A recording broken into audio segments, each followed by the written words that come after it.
今考えていることの逆が正解だ。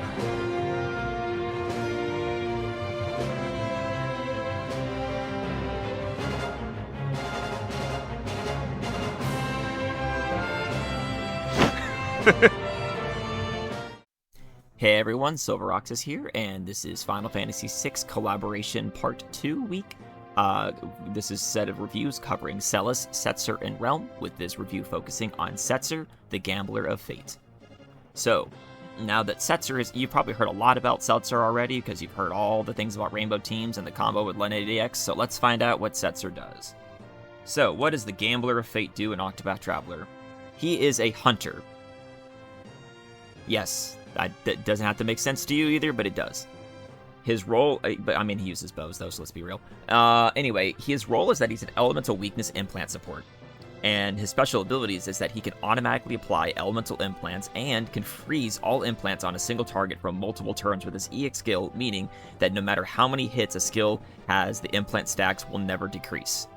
Which means you can just permanently hit things, and it's just like exploiting weaknesses, but super, super easy, and the combo I'll explain later makes it insane. And this is where Japanese and global metas really diverge even more. Preferred weapons is Fortune Bow for physical attack, or HP for survivability is fine as a support. If you do build him for damage, then you do need Brilliant for more damage cap, as his hit count isn't very high, but honestly, unless your name is Spear of Salvation, you should not be using him for damage. Preferred accessories, support gear to assist the party. Debuff extension accessory is extremely important. Make sure to have one for him. There are several that you can get. One is for free, that is CotC 4, and one is on Haunted EX, which is a general pool unit that is shardable. There is another one that is on Lavina EX now that is also shardable, even though you wouldn't be able to start. You can start sharding for it now, but it take a while to get it. And like Edgar A4 has one, A2 A4 has one. The point is there's a lot of ways to get a debuff extension accessory, and 3 of them are free to get, like, because you can either shard for them, gen pool, and stuff like that. So just keep that in mind. Debuff extension A4, extremely important on Setzer.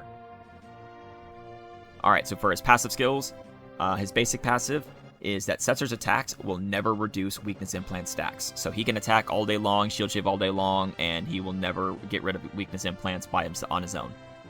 His physical attacks skills can also exploit fire and dark weaknesses, not including normal attack. So that includes fire and dark weakness implants. So if you implant even just 1 stack of fire or dark, he can attack that all day long. It'll never go down.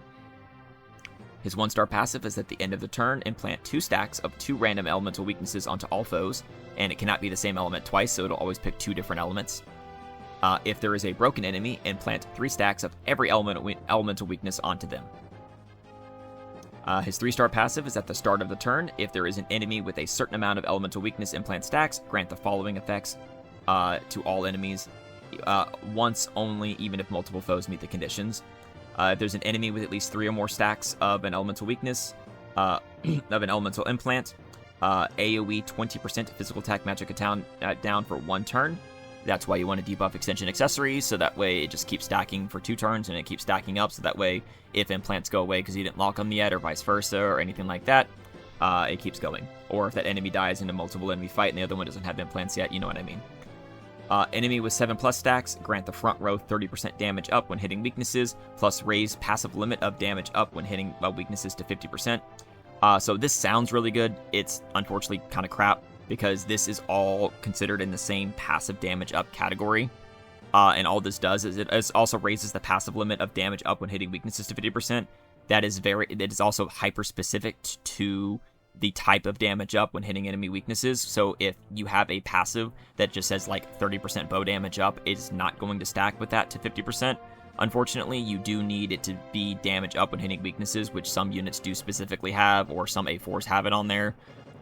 So just don't worry about this. Just worry about getting your damage up from somewhere else, is all I'm saying. This is just, you're going to get 30, he will cap your damage up to 30% if it wasn't already capped, is what it will do, but that's about it. The 6-star skill evolution is that if the enemy has at least 5 stacks, then AoE inflict 20% physical/elemental resistance down for 1 turn. That is the big one. That is amazing, because with the Len80X combo, that allows him and Len80X to cap to 30% elemental resistance down, which is crazy strong, passively. His TP passive is at the start of turn. If there's an enemy with a certain amount of fire/dark weakness implant stacks, grant the front row the following benefits, once only, even if multiple foes meet the conditions. If there's an enemy with 5 or more fire and dark stacks, grant the front row 15% physical attack up for 1 turn.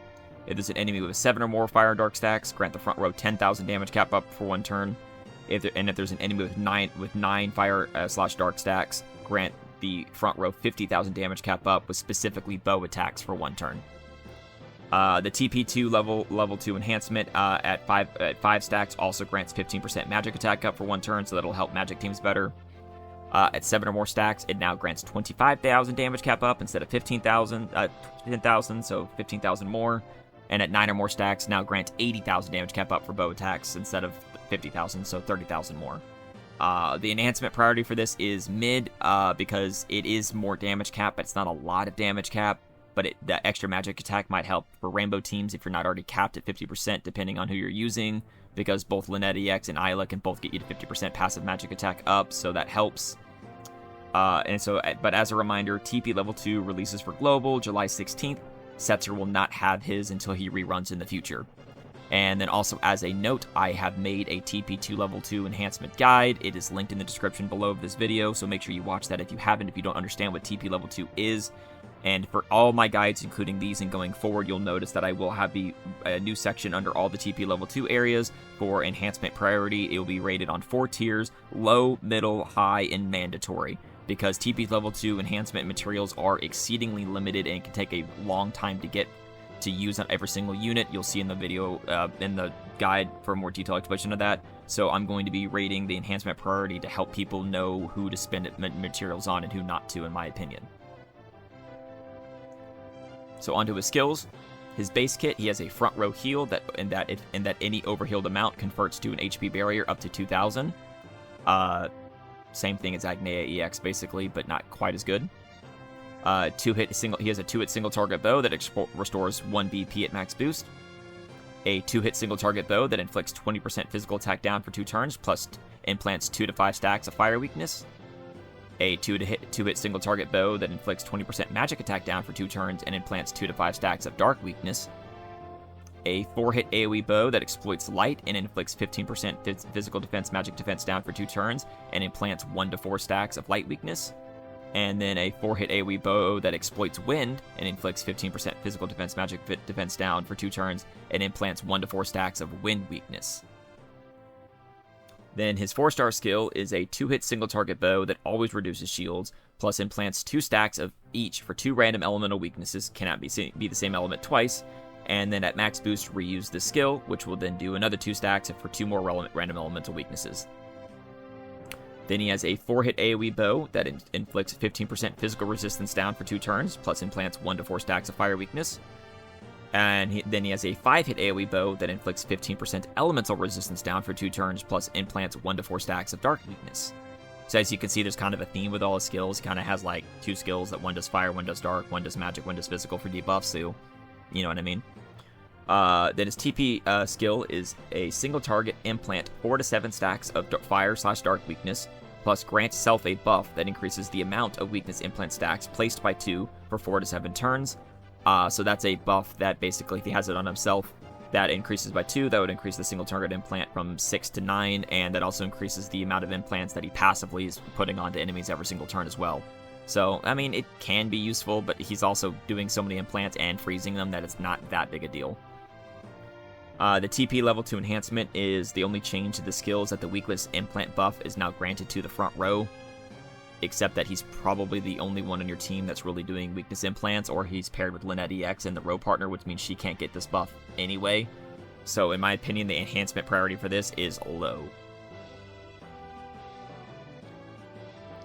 For his EX skill plus ultimate technique. EX skill has 3 total uses, and it is usable from turn 7 and earlier, and it locks itself on turn 8. It is a priority 7-hit single target bow that inflicts weakness implant freeze for 4 to 7 turns, and grants self double up for 2 turns. At max boost, grant double up to all allies for 1 turn. And weakness implant freeze is the thing you've heard about already in this video and from everyone else, is that weakness implant stacks are not consumed when hit. That is the good thing that he does. And what Double Up does is if you are using him in a bow team, which he can help support bow teams, is that Double Up makes bow attacks gain 100% potency up, not stackable. So he can give, like, for one turn, you could use that to basically give 100% potency up to all your bow allies for one turn, so it could be useful. Anyway, his ultimate technique is a damage class ultimate, and it's called Bloody Card. It is a 2-hit single target bow that gains 1 extra hit per elemental weakness. The target has, including implanted ones, up to 6 more hits. If any elemental weakness has 9+ stacks, the power is increased by 1.5 times, and it's very easy for him to get to 9 stacks on any weakness. It's really not hard. At ultimate level 10, the power scales to be even stronger, and at ultimate 20, the power scales even higher. At ultimate level 20, the initial charge is 40%, gaining 30% charge per BP, 60% with AU, 6 BP to full charge, 3 BP with AU. And the 200% gauge activation is Super Burst. This ult gains a 50% stackable potency up. AU priority, if you're trying to build Setzer for damage, his ult is his best damage option, but he is better as a support. But if you have an extra dupe, you can consider it if you want to use this twice over just once. So you kind of just have to play it by ear depending on how your pulls go, but for a lot of people, you're going to get one, you're like, might get lucky and Setzer on the free pull in Veil, or just get one early on in Veil, so I kind of get that too. Onto his Awakenings, plus A4 accessory, plus TP2 bonus. A1 stats are great if really trying to make him do damage, but it's not needed. A2 is a luxury, he really doesn't need more than 3 skills. A3, HP is always welcome. A4 accessory is called the Model Blackjack Airship. It gives 100 SP and 60 P attack. When an ally breaks an enemy, grant them and the wearer 1 BP regen for 2 turns. The A4 tier rating is that I put this as a B tier. It's a decent SP accessory, and the free BP is nice since the breaker does not have to wear it, but for a collab A4, this is simply not worth chasing. The TP level 2 enhancement bonus with both active and passive TP2s unlocked is that the party gains 15,000 damage cap up when using bow/fire/dark attacks. The enhancement priority this is low because this is the worst TP2 bonus that a unit can get, in my opinion. Optimal skill loadout. Skill 1, implant 4 to 7 stacks of fire/dark weakness, plus buff to increase all stacks he places, including his passive. This is very useful to use maybe after his EX skill to freeze implants from Lynette EX or something to instantly get fire and dark to 9 stacks each, so he's powered up for his ult if you're going to use that, plus all his other buffs that need like 9 stacks. Boom, just everything's set up and done and locked, and you don't have to worry about his passives anymore. Skill 2, I would take the 4-hit AoE that implants wind or light based on what you prefer and debuffs both physical defense and magic defense at the same time.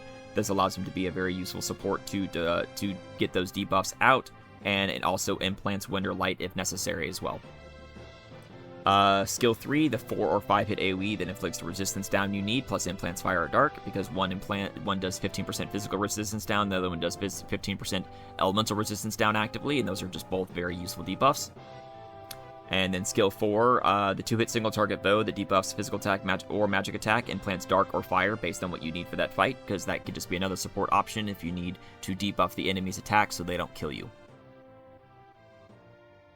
So for unit synergy, Setzer can lock any weakness implant in the game to allow any implant setup to access most any fight or gain constant 20% damage up from the implants if the target was already weak to that implant. Thus, any team that implants he is valuable in, and too many units can implant, so I cannot list them all. So I'm going to just list the big ones. Lynette EX, the big one. She can back search her ultimate with Setzer's EX skill in the same row to implant 3 stacks of every element that he immediately locks, triggering all her passives and most of Setzer's. He can top them off turn 2 with ease as needed. This is the god tier global combo you may have heard about for extreme Rambo team power. And if you're wondering, like, well, I don't have Lynette EX AU, I can't charge her ult in 1 turn.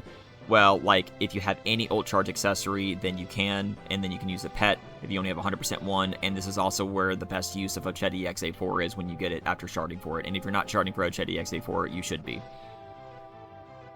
He can work well in pure bow teams for supporting them with potency up and damage cap, so for a quick bow team synergy, Finn is amazing because he can implant bow weakness that Setzer can lock, allowing bow to be used anywhere, and gain that 20% implant damage up if they're already weak to bow. Hugh Jeb is a massive bow support and damage, and then just any other bow units you have to fill it out as necessary. And then like Aviette is a universal support for ultimate and everything like that. Can't go wrong with having Aviette on any team. So to pull or not to pull, plus overall rating, insane just how a couple global exclusive units can really change pull priorities around. Setzer is now the must pull from Part 2 by a wide margin if you have the Lynette EX and Rainbow team set up with Zerk and Oswald. The amount of insane potential this is going to unleash is insane.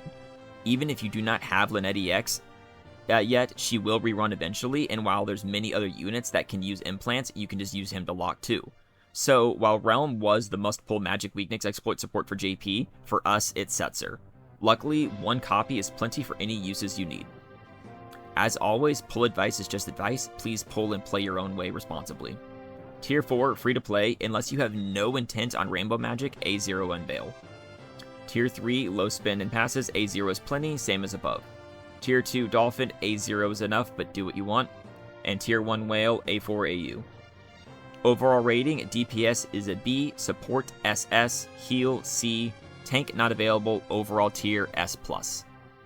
Very, very good unit, and definitely the target for everyone's free pull or what they want to get in dip, in my opinion, on this banner. Anyway, thanks everyone for watching this overview for Setzer, the Gambler of Fate, for Octopath Traveler Champions of the Continent and the Final Fantasy VI collaboration event. Thank you all so much for watching the video and supporting this channel as much as anyone does.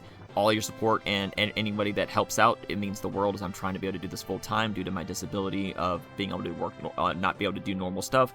So trying to make YouTube work full time is what I'm trying to do and help people as much as I can. If you are needing help with the game, learning how to do better team building, TP2 enhancement, Ultimate 20 information, or anything like that, please check out the description below. There's links to a bunch of my guides, or you can check out the playlist for Octopath Traveler COTC. I have a bunch of clears going for my entire career playing the game, as well as other things like that, and I'm always open to suggestions for other videos and stuff that I can try to make to help people out. Otherwise, thanks for everyone watching. Please like and subscribe for more COTC content to come, and I will see you guys all in the next video. Have a wonderful rest of your day. Peace.